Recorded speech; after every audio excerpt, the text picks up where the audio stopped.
Hey there, and welcome to The Cutest Little Thing. I am Andrea, and I'm so glad you have joined me for today's video. If you love thrift flips, home decor, upcycling, DIYs, and all of the things, then you are at the right place, and I'm so glad you are here today. If you are new to my channel, welcome, and if you have been with me before, welcome back. I have some awesome projects in store for you today, so we will get right to them. Let's get started. Okay, y'all, for this project, I have 3 different size pumpkins. I grabbed them out of my stash. You will need them 3 different sizes, a larger, a medium, and a small one, although these are all small pumpkins. And I'm painting them 3 different colors. For the first one, I'm using the color Cucumber Ice in the Dixie Belle. And I know there's not a whole lot of difference in the color versus the original white color that it was, but in the end, there is, because you've probably heard me say this about the Cucumber Ice color before, what a neat color it is, because it has hints of yellow tones and green tones in it. I guess you could say it's a warm white chalk paint, and then you have the chalk paint finish, you know, that chalky finish. For our second pumpkin, I'm going in with another Dixie Belle color in the color Burlap. And I do 2 coats of each color on each pumpkin, and that's just giving you that full, completed coverage. You won't see brush strokes or anything after that. And for the third pumpkin, I used the color Mint Julep, also in the Dixie Belle. And for this project, you can pick any colors you want, or you could even have all 3 pumpkins the same color. The possibilities are endless. These are so fun to make. I cannot wait for y'all to see the finished product. And I love if you do craft shows or craft fairs or have a vendor booth or a store or anything, these are awesome to make for your display and to make for resale. But I did 2 coats of the Mint Julep as well. And now the terracotta pots, I don't think I mentioned, during the summer, my local Walmart has these terracotta pots in all different sizes, even the teeny little mini size, less than $1. And then the other ones, just based on their size, I think this size that I'm using here was either a little under $2 or just a little over $2. Just not much at all. So I will always stock up during the summer and get me plenty of terracotta pots. I know you can find them at other craft stores and Hobby Lobby and even thrift them sometimes. But that just assures me that I'll have some in my stash, because y'all, you can use terracotta pots for so many things in the crafting world. But here is where, now I had already painted my terracotta pot with some white chalk paint, and I kind of brushed in some cinnamon while the chalk paint was still wet. And I'm using Spanish moss here to fill in my pot, and you can use any kind of filler. You're really not going to see it when we're all finished, but that's just kind of what I had plenty of that day when I was working. And I'm putting that little mini grapevine wreath on top of my terracotta pot, and I'm pulling out some of that Spanish moss all the way around on the outside of that grapevine wreath. And I like to get these little grapevine wreaths from Amazon. I buy them in bulk there. And then I secure that grapevine wreath over the top with hot glue. I just kind of go around all the way around the pot and get it good and secured on the top there where it will not come off. And then you can kind of give your Spanish moss a haircut and trim it up. Now the little stems on these pumpkins, I go ahead and I remove those. You have to remove the bottom pumpkin and the middle pumpkin, but I'll show you what we end up doing to the top pumpkin's little stem. And I loved how that part turned out. So I like to get these positioned kind of stacked on top of each other off the pot, because I don't want any chance of them slanting or getting crooked. Or if you joined me on my Facebook Live that day, I was making these. You may have joined me that day. But I told my viewers watching, you don't want them to be lopsided. So I just hot glue the middle one onto the larger bottom pumpkin. And then the stem that I removed off that top one, I replaced it with just a regular stick you will find in the yard. You want to find, you know, one that is proportional to your pumpkin, and just get it the size you need. And I just put a little dab of hot glue on the bottom of that stem and stick it right in. And then hot glue the top pumpkin onto your middle pumpkin. And, you know, just get it positioned where it's nice and straight, and they're all kind of stacked on top of each other, nice and neat. And so then you will take the whole piece and hot glue that to your grapevine wreath. And you'll just hot glue anywhere that pumpkin touches and meets that grapevine wreath, you want to attach it with hot glue. And you could use different glue if, you know, you're not certain about the hot glue holding good enough. I've always used hot glue and it's done fine, but you could definitely use E6000 or different glue if you wish. Then I take some hot glue, and between each pumpkin, right in the crease, I put a dab of hot glue, and then I put some Spanish moss in between. And now this is another optional part. You can use whatever greeneries you would like, or leaves, or even florals. Just all depending on the look that you are going for and the style that you're going for with your pumpkins. But I just love the look of the Spanish moss. So I do that all the way around between each pumpkin. And also you can add as much of that Spanish moss or as little. And in the end, you can always give it a little trim, give it a little haircut, you know, if you end up adding a little too much. And then you can always add more if you feel it needs more. But just go all the way around between each pumpkin. And I always want to make sure I have enough of the Spanish moss around my grapevine wreath as well, because you can add more there as well if you would like. And then add some to the top right around your little stem that you attach there. And you can also use anything for a stem that you would, you know, like to use for your pumpkin stem. Now we are ready to embellish our little pumpkin stack here with, of course, we need a bow. I have some of this burlap ribbon I get off Amazon, as well as this lace I get off of Amazon as well. And I'm just trying to kind of find the style and the size of lace that I want to go with those little burlap pieces. So I just size my length I want them and cut them all. And you can, you know, make your bow the size you want and use whatever ribbons you would like. You could do different colors, however you would like to do it. I was just kind of keeping neutral here with the burlap and the lace. I thought that would go really pretty with my pumpkin colors. And I did cut that burlap ribbon in half. I thought it was just a little too thick. And I just did the crisscross messy bow method. I just crisscross those burlap pieces and then the lace right on top of that, and tie it all together with your jute string. And I like to double knot that just to give it some extra support and where it won't come undone, and trim those little jute strings. You can kind of fluff your bow out. And look how cute that is. I did want to embellish the center of it with a little button. I get a really big pack of buttons off of Amazon, and you can choose the colors that you would like. And I get I believe it's the natural. It's called the natural. But all of the products used in today's video will be listed in the description of the video. And I glued that. I was just kind of playing around, seeing what side I wanted to put the bow on. And I just hot glued it right at the base of the stem on the top. And just hold it a few seconds to give that glue time to dry.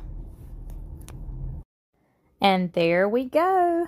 I just think these are so cute. I love how this one turned out. I went ahead and made one just like it, so I would have two alike. Y'all, let me know what you think of these. And again, let me know if you decide to make one. The possibilities are endless with these. So many different options.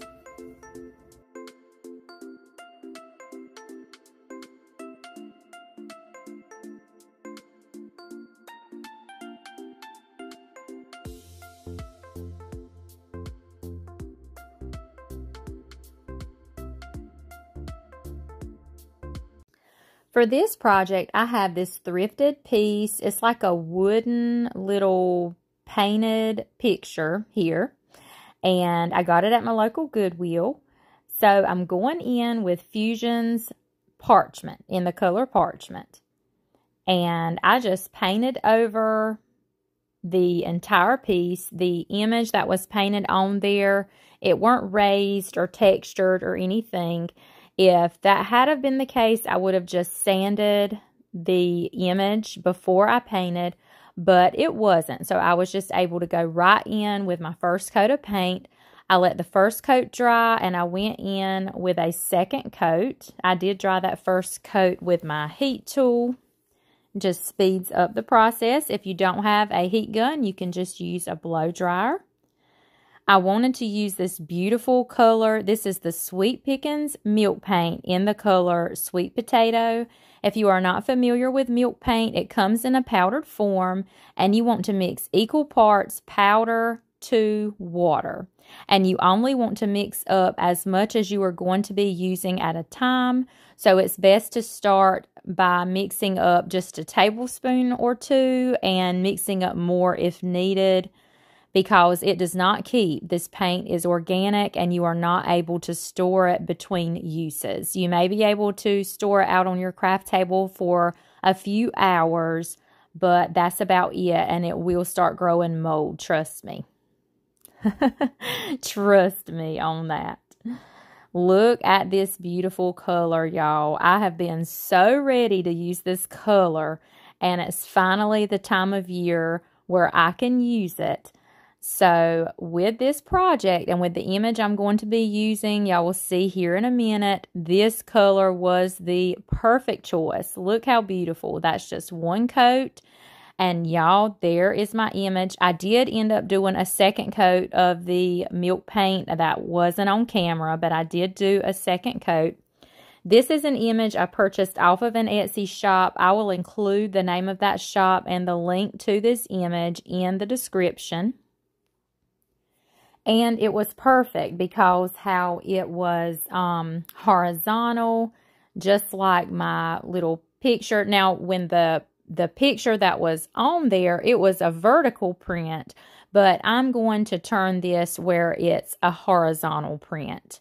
So I just use the water pen method without a water pen. I just take a small paintbrush and dip in water, and I brush around the image where I want to tear it, and then I just go around and tear it. I just like that torn edge versus a clean cut edge with scissors, but that is definitely your preference. I applied Mod Podge on the back of the paper, and I did print this image off of my regular inkjet printer. I do not have a laser jet, so if you are using an inkjet printer, you want to be sure you heat set your ink in your paper. You can do that with your heat gun or a hair blow dryer. I have also seen other crafters spray hairspray on it, or you could just spray a clear matte sealer like Rust-Oleum or something like that, or spray Mod Podge, just something to seal that paper. I also love to seal my paper with clear wax. I use the Dixie Belle's Best Dang Wax, and I will use that to seal my paper as well, and it also enhances the print, the ink on the paper. So I definitely love that method. Here I'm just taking a little sandwich baggie, and that's just helping to smooth out my image on my little piece of wood here. And this is where I am heat setting that ink in my paper, as well as just helping that Mod Podge kind of melt and help that paper adhere to my piece. And you want to just do that a couple of minutes just to set that ink within that paper. And y'all can see that jar sitting there. I already painted it with my sweet potato color. I'll do that. I'll mix my milk paint up in a jar. And then when I get finished, if I have any little bit of paint left, I will paint my jar.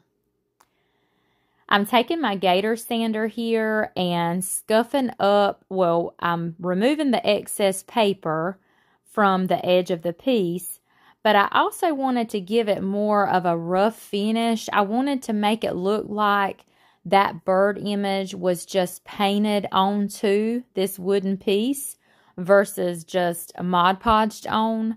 So to do that, I just kind of took that sander, and I also took this little piece of sandpaper here. It was a little more coarse, and I just lightly scuffed up the edges all the way around that paper and let some of that orange color pop through. I'm going to be adding molds to this. This is the Birdsong mold in the IOD, and I'm just using my DIYS air dry clay. I get that off of Amazon. And you want to roll a little bit in your hand, sort of like a snake shape, and then press it down into your mold. And kind of press down and slide your finger to remove the excess clay.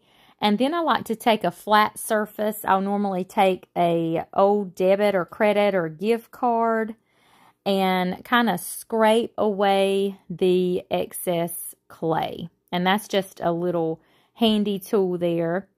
And then you release your clay out of your mold, and there you have it. Look at our cute little bird. You want to clean up the edges and just kind of press that clay around. And I ended up making a second birdie mold as well for my piece. Same technique, and there's my other bird there.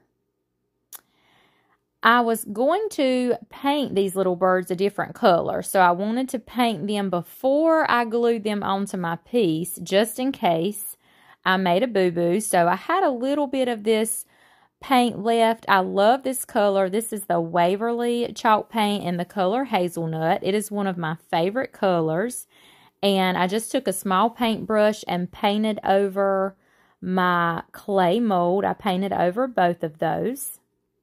And there's the look that we got. Next, I took my Dixie Belle Sea Spray. This is a texture additive. If you want to add texture and you don't have the Dixie Belle Sea Spray, you can use baking soda or pickling salt. I have used both of those for texture, and they worked perfect. I had a little bit of paint left in my container, so I just added that sea salt right into my container. And you give it a good mix, and look at all the texture that we have here. So I just kind of scraped it in my lid. And my chalk paint was pretty thick anyway, because you know how it gets when it gets to the bottom of your container. It gets thick. But I just used my paintbrush and I dabbed on this texture mixture.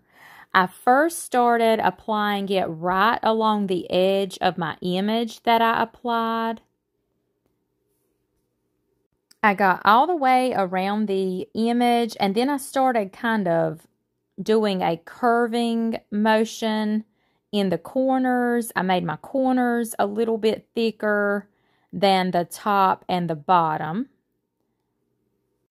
And then I kind of added some just here and there over the entire piece, mostly focusing on the edges and the, like, anywhere there was a corner or a point or an edge. I would mostly focus on those areas, just here and there, giving it a distressed look and having that variation with the different color as well as a texture.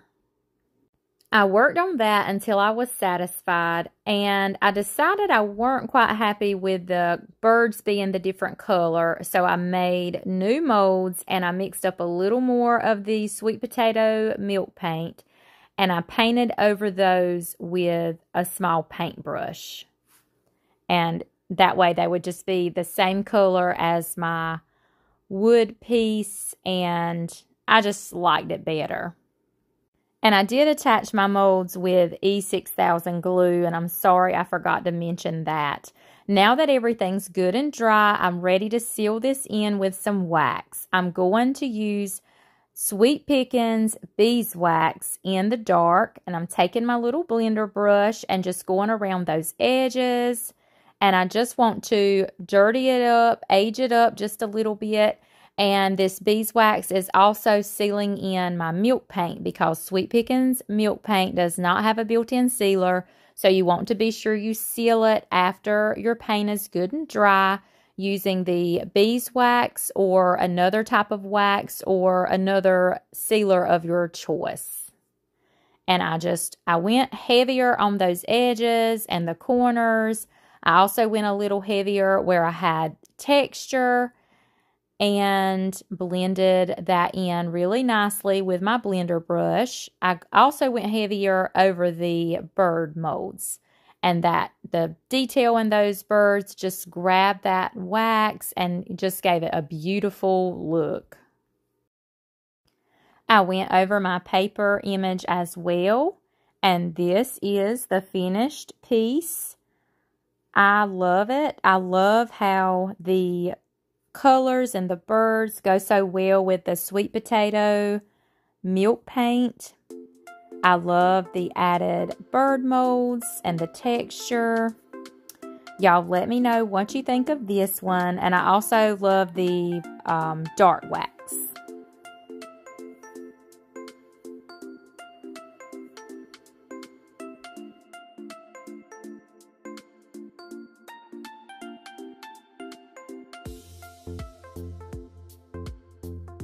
Don't forget, I am now a retailer of the Sweet Pickins milk paint. You can message me over through my Facebook business page for all of your milk paint orders. Thank you so much. Okay, y'all, as promised, I'm going to give you a sneak peek of my Mantel refresh for fall. So I sped up the video just so it wouldn't be so long, but here I am just clearing everything off that I had out displayed for the summer. And some of you may remember the video where I did this and I added the frames and everything. So I'm just cleaning the mantel up, adding the candlesticks back and giving them a good wipe down, a good clean. Getting them positioned back up there with my frames.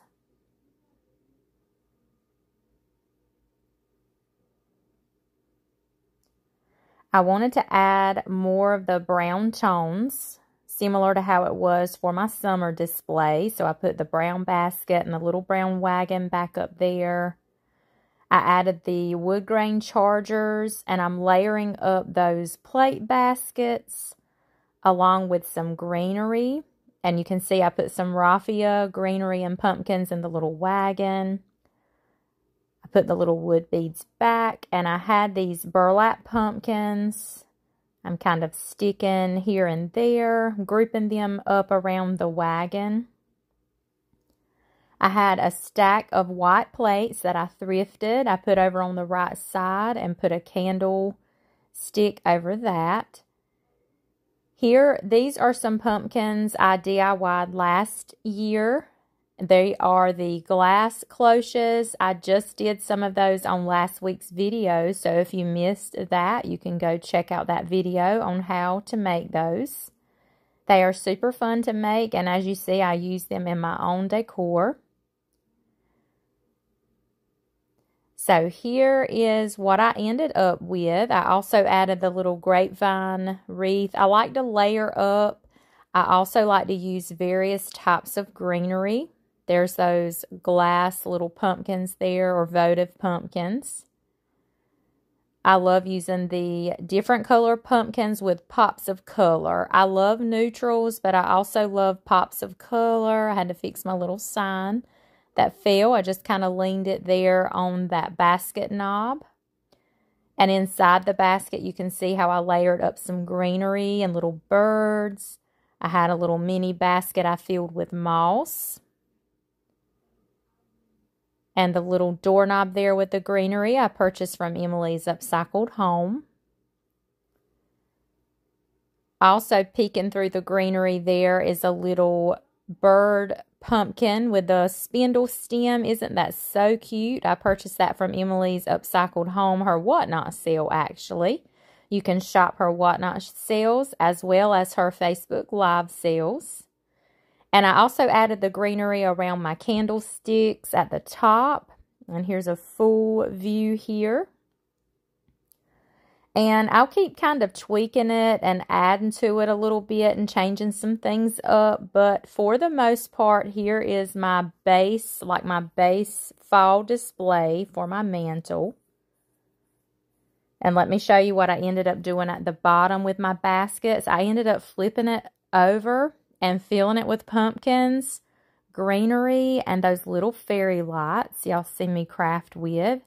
Here's another one of those mini baskets with the little mini spools and the birds. Y'all can tell I love my birds. Here are my flameless candles. I dry brushed white and added a cute little display here beside that basket. And I added my pumpkins from last year. If you've been with me long, you may remember this video where we made over these pumpkins. And that tall lantern there is from Hobby Lobby. I got it on clearance. Here's a full view of the floor part of the mantle. And my little, what's that called? The little grapevine broom is thrifted. Thanks for watching. I hope y'all love it. Okay, friends, we are at the end of today's video. I hope that you enjoyed it. Don't forget to leave me a comment and let me know your favorite project. Also, let me know what you thought about the mantle refresh for fall. And just out of curiosity, have you started decorating your home for fall? And if not, when do you decorate? When do you do your fall decorating? I would love to know. If you are new to my channel, please let me know in the comments. I always love to see comments of new subscribers and also where you're from.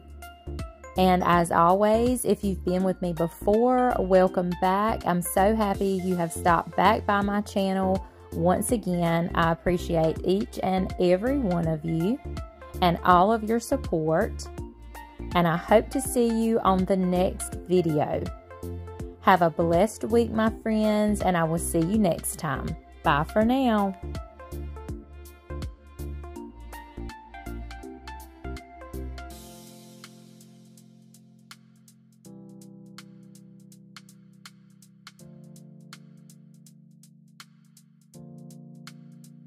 Before you leave today, be sure you hit that subscribe bell so you don't miss any future videos and become a part of my YouTube family. You can also find me over on Facebook and TikTok. I also do live crafting on Facebook every Monday, Wednesday, and Friday at 1:30 p.m. Eastern Time.